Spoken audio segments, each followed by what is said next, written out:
Bienvenue dans ce let's play de Sunlight. Sunlight est un petit jeu indépendant, alors un simulateur de marche, c'est comme ça qu'il se fait appeler, qui nous propose une expérience. Donc c'est plus qu'un simulateur de marche, c'est un jeu expérimental. Voilà, donc on sait à quoi s'attendre quand on l'achète, c'est pas un jeu vidéo comme les autres. Donc expérimental, pourquoi ? Parce qu'il nous propose une balade en forêt. Voilà, donc j'en sais pas beaucoup plus. Une balade en forêt dans des graphismes peints à la main. Voilà, donc on a vraiment une direction artistique très prononcée et très originale pour le coup, parce qu'on est sur de la peinture, et sous fond de narrateurs qui nous parlent et de musique d'ambiance. Voilà. Donc oui, dernier point important, le jeu est exclusivement en anglais, et pas traduit pour le moment en français. Voilà. Et donc pour ce let's play, j'ai pris le parti de ne pas commenter la run afin que vous puissiez profiter pleinement de l'expérience telle qu'elle a été pensée par les développeurs. Voilà, on se dit à tout de suite pour la fin du jeu.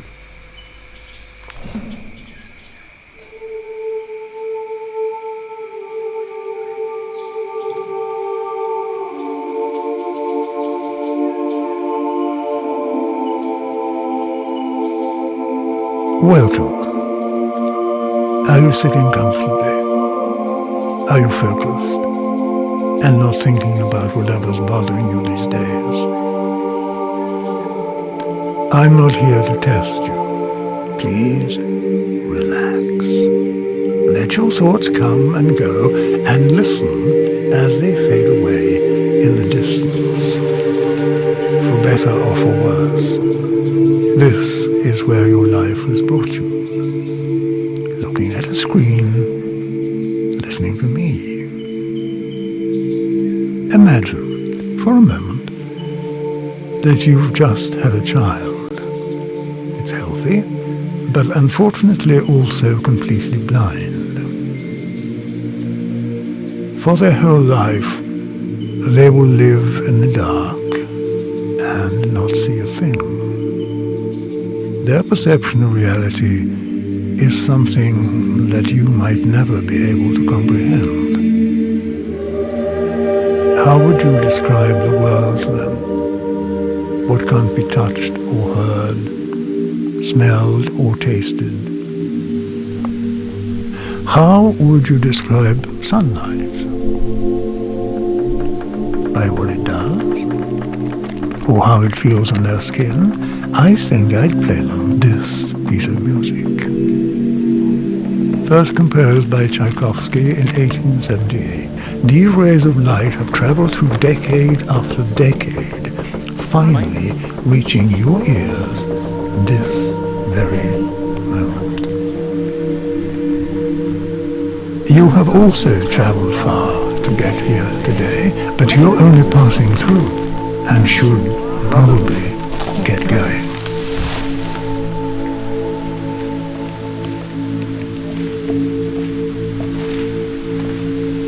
While you're here, I'd like to tell you a story. It all Happened to me when I was young.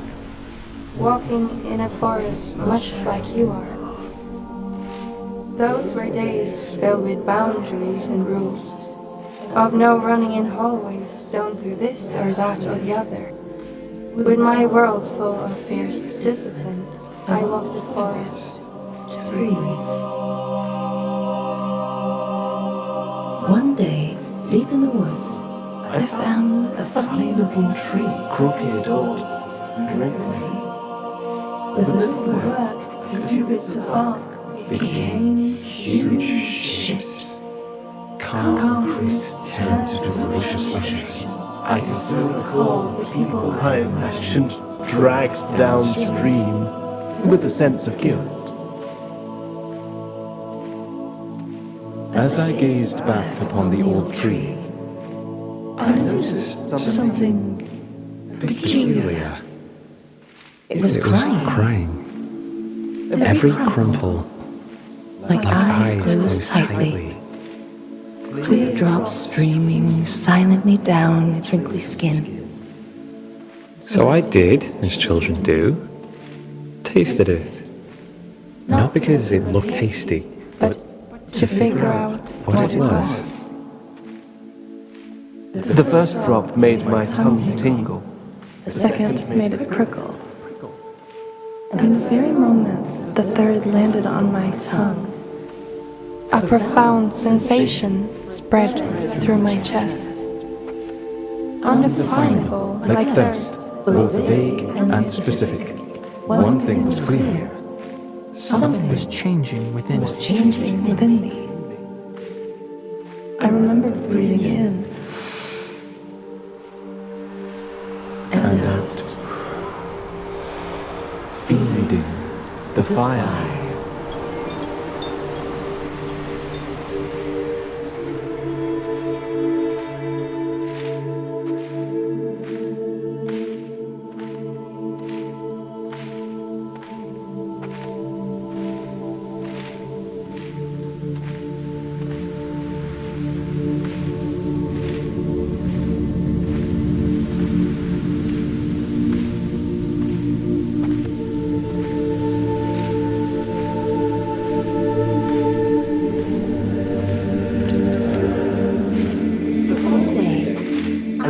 To a slight prickle in my fingertips.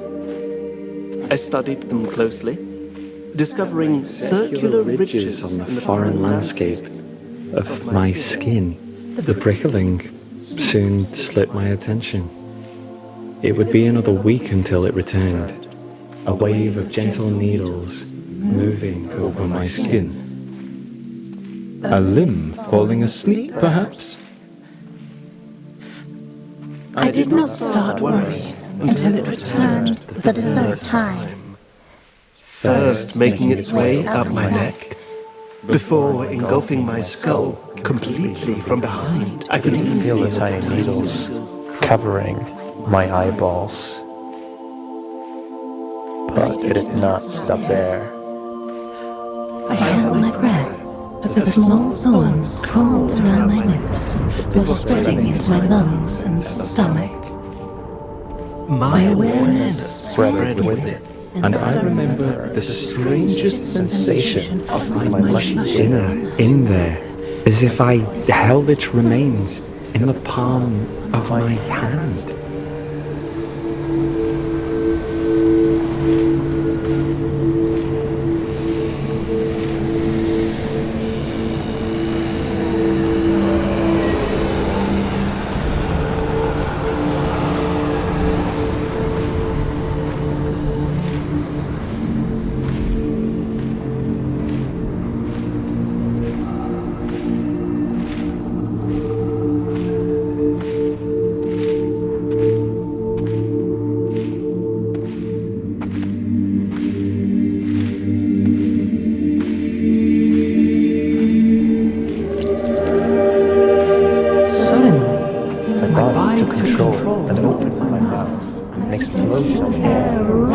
Into my lungs. The tingling spread with it through an endless web of veins. Soon, reaching my beating heart for a moment, I stood in awe of the activity within my body. I felt my heart beating faster and my skin sweating. Your body is your only vessel in this world. And when it misbehaves, the claustrophobia is total. Seek help, I thought. And at that very moment, the tingling needles shot from my brain down through my spine. I felt them scatter through my upper leg, where muscles contracted to lift my knee. My body weight shifted forward. A shockwave spread from the foot sole as it landed softly on the ground. The process repeated itself in greater detail for every step. I was overwhelmed, but my body kept moving. I did not at all feel like the boss. Giving directions. It all happened automatically. And I was simply along for the ride. Like you.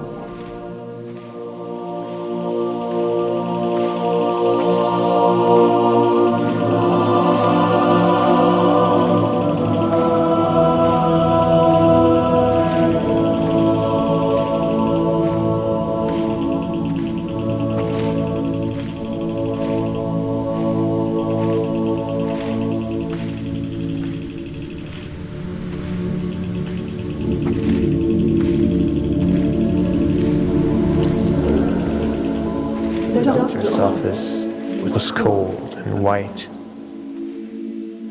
Crossing the floor felt like a polar expedition. my parents' distant features of the landscape. I wanted to explain, but was unable.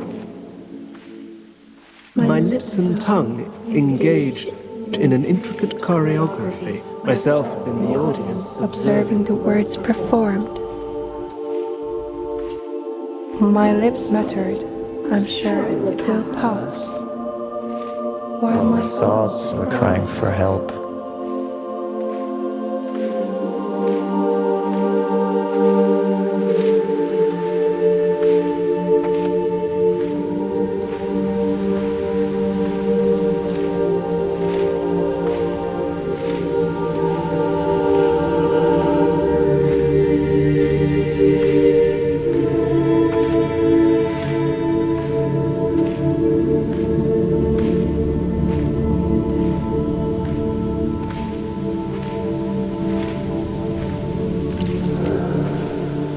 The conversation kept going, but I stopped paying attention. Instead, I was following the hands of a clock mounted on the doctor's wall.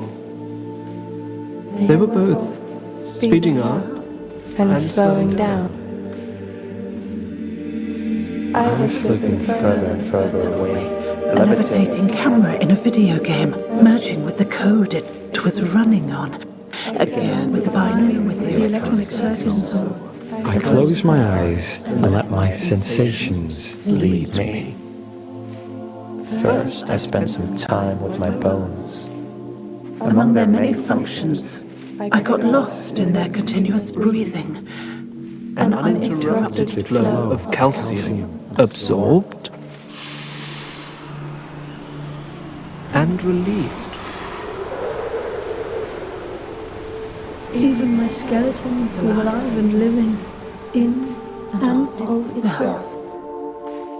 I could feel my mind clinging to the known, to the clattering thoughts, the buzzing of memories and fears of the future. But for each breath, tension was released and my shoulders sunk comfortably. I had certainly felt like I was in there, somewhere behind my face. But I was nowhere to be found. And the more I looked, the more hazy I became.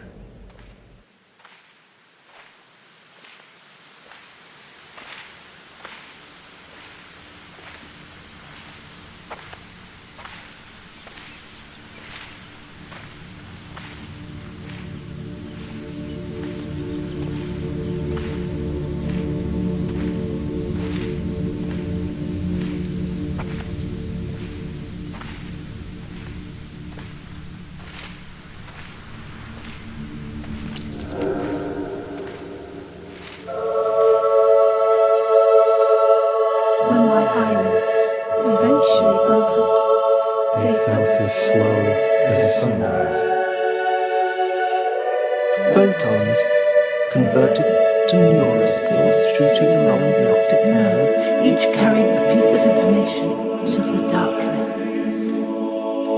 The brain categorized motion, color, edges. I sat for a moment in the dusk, watching the sunrise. When the world eventually lit up, I was no longer wondering why matter lights up from the inside. My experience had changed from the fire to the light it emits. But it could get much stranger still.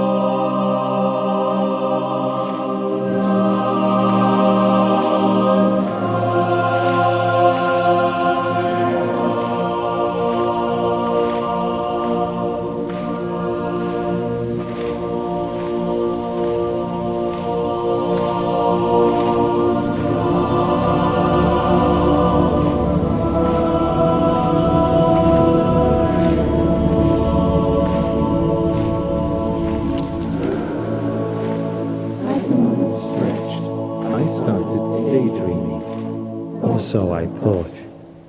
It began as a shimmering field, creeping slowly in from the periphery of my vision.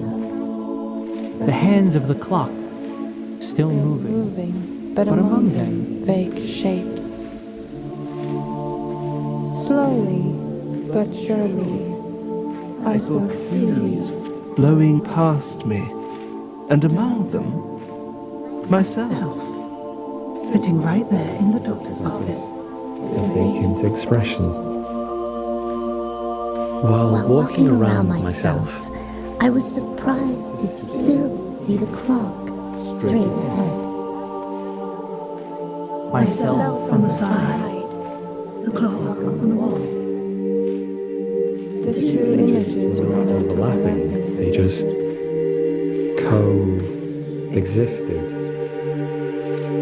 Like imagining a familiar place with your eyes closed. And you see both nothing and something at the same time. I turned to look toward myself, but saw only the face of the doctor, lingering Somewhere between confusion, concern, and annoyance. However, when I studied his face closer, I was struck by terror. The image of myself. I turned to look straight Into my own eyes. I felt my own hand reach out.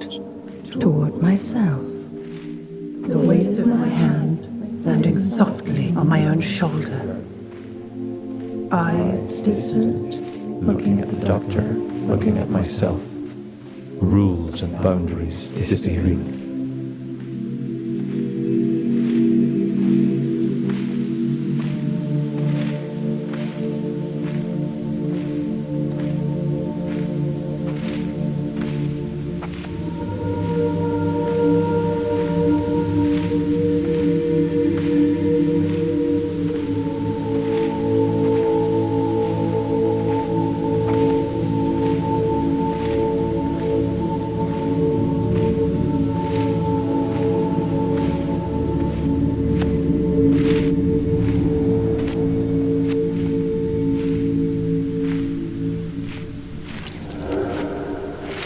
The fire was spreading. A delicate wave of nostalgia washing over me. Intimate recollections of past sorrow, relationships. Education and even medical experience. And at last, I was no longer alone. Not in the sense that the doctor was there in the room, but rather that we were together. In the darkness of my mind. A vast number of sensations were still flowing, but now with two observers to share the burden.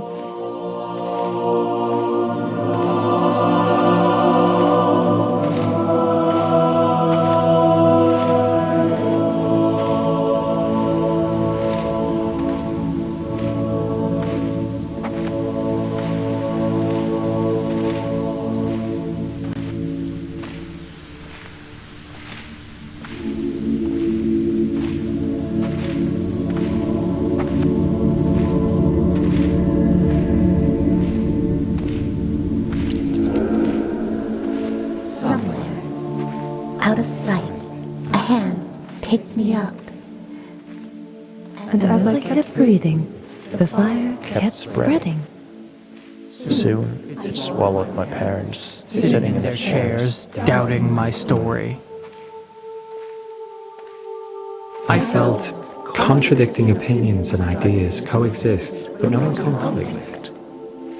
Different notes in harmonious chords, Shaping a balanced, Indivisible whole. More clouds spread into my vision. And more sensations through my body. the music. Was involving. I looked at my hand. 5 fingers Against the surface felt no different than 5 bodies, Or or minds. minds. Branches becoming aware. that they were connected to the same trunk all along. The experience my own. All of them present in my mind.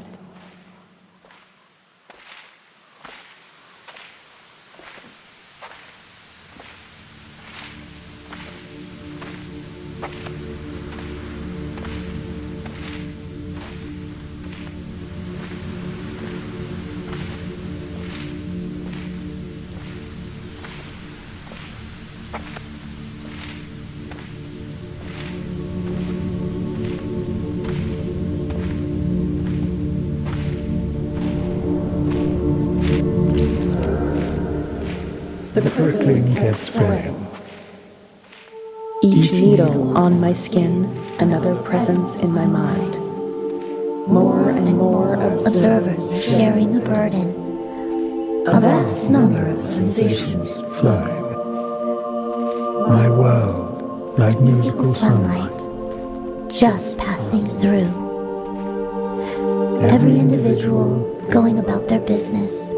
Strangers on the street unaware that They were all each other, their surroundings, and me.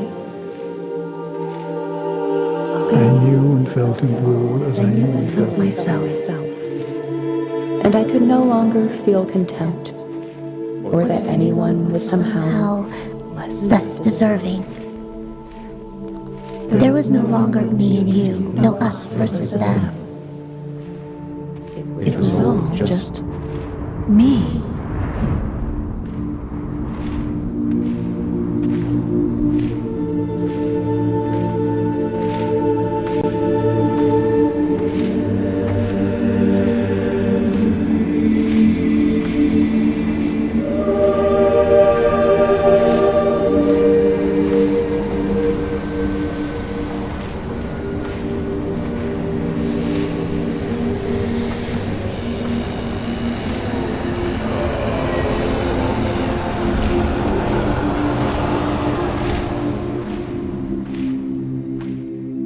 As I kept breathing in and out,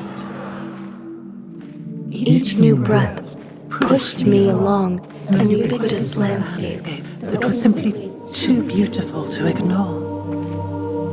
What lay past each tree and beyond every hill was another idea I knew to be true. Mountains, transient shadows of matter flowing through time. Slowly from one point of view, but for the mountain itself, Oh boy. it's in a hurry, like everyone else. Both the whirlpool and the stream. an expression of energy floating through empty space.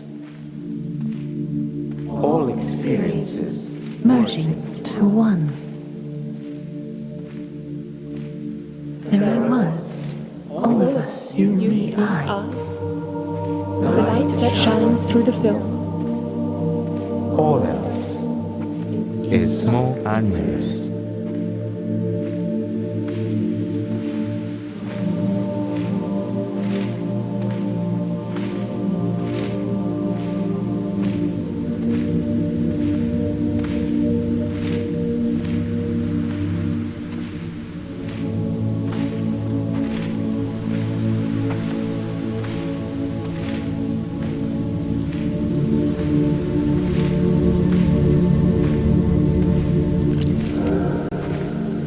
As with all stories, this one also ends. Not because it's The story has an ending, but because it keeps moving. Leaving us behind. My body kept living like yours will. The surface is preserving its illusion of separateness. This screen, our very own eyes. I couldn't tell if I ascended or dissolved. I'm soaring through space, but unable to move, nevertheless. And as I turn in orbit, the boundary between light and dark keeps moving. cascading wave of thoughts, arriving at dawn. Just to slip away at dusk.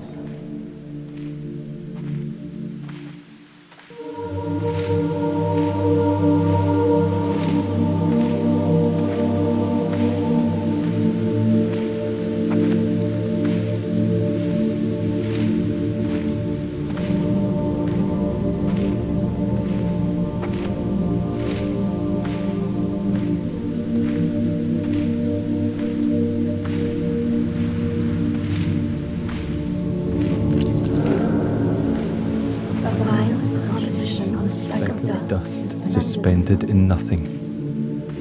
An energy field fumbling in the dark, trying to describe myself.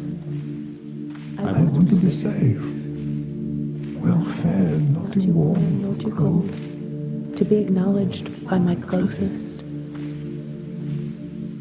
So even though you are another part of me, Looking back, you will always Be a stranger. A lump of resources for my exploitation. The branches cut. Our hemispheres separated once again.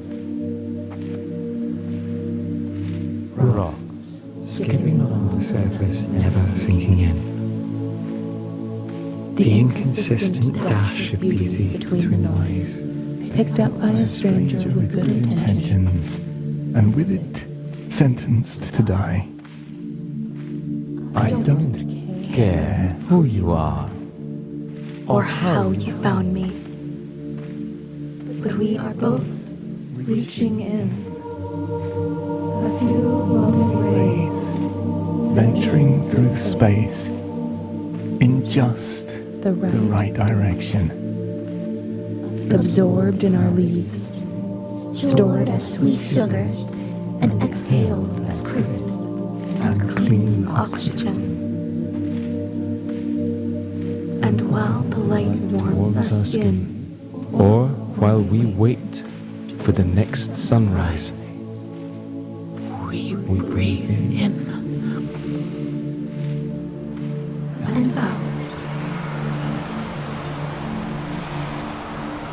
All that matters is that you are here right now. And for a moment, we are together. You and me, as one, like we always are, and we always will be.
Et ben voilà, c'est la fin de ce jeu. Je sais toujours pas trop quoi en penser. Je fais le retour à chaud, c'est plus simple comme ça, mais que dire?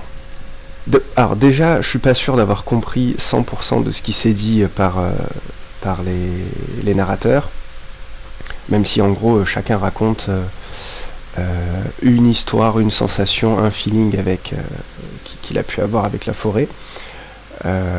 Et on a, voilà, et dans ce jeu on a cette lumière du soleil qui nous guide, qui guide nos pas, et j'ai pas l'impression qu'on puisse se perdre ou taper dans un mur. Il n'y a pas de deux chemins, je pense que le jeu s'adapte et nous offre un chemin, et donc la suite du jeu. C'est très très beau, voilà, faut dire que le son, l'ambiance, le côté peinture à la main et tout ça est très sympa. Et à la fin, voilà, on nous sensibilise avec cette déforestation, un peu synonyme d'apocalypse et de fin du monde. Donc voilà, on veut bien nous... Donc je pense qu'il y a vraiment un message écolo derrière ce jeu. D'un côté, on nous montre les beaux souvenirs que l'on a avec la nature, la forêt, et de l'autre, on nous met face à la froide réalité que, bah voilà, il n'y en a plus de forêt, et du coup, s'il n'y a plus de forêt, il n'y a plus d'oxygène, etc. Enfin bon, apocalypse. Honnêtement, une demi-heure, je pense que c'est bien. Plus, ça aurait été trop, et même par moments, je vous avoue que j'ai quand même réfléchi à ce que j'allais manger ce midi, et j'étais plus trop dans le jeu. C'est la faute au rythme en fait que l'on ne peut pas changer. On ne peut pas se déplacer plus vite ou plus lentement. Les personnes parlent, voilà, et elles s'arrêtent devant une fleur. Bon, ok, honnêtement, j'y suis pas très sensible, et pourtant, je suis sensible à toute forme de poésie. J'aime bien aussi les films de Miyazaki et ce genre de trucs, donc j'ai quand même une petite sensibilité artistique pour ce monde-là. Et là, j'ai clairement eu un petit peu aussi une sensibilité en voyant cette direction artistique, voilà. Mais alors après, le jeu ne m'en laissera pas un souvenir... Voilà, enfin je sais pas, faudra voir à froid, mais là en tout cas à chaud, j'ai pas très envie de recommencer. Et quand j'appuie sur X, ça return. Oui, ça return. Voilà, c'est tout pour ce let's play. J'ai donc pris le parti de ne pas mettre de commentaires pour que vous puissiez profiter de l'ambiance et des voix telles que le jeu a été pensé. J'espère que ça vous aura plu, et puis si vous avez... entendu ou compris quelque chose d'autre que moi, n'hésitez pas à me le mettre dans les commentaires, ça me fera plaisir d'échanger avec vous sur le sujet. Merci d'avoir regardé cette vidéo, à bientôt.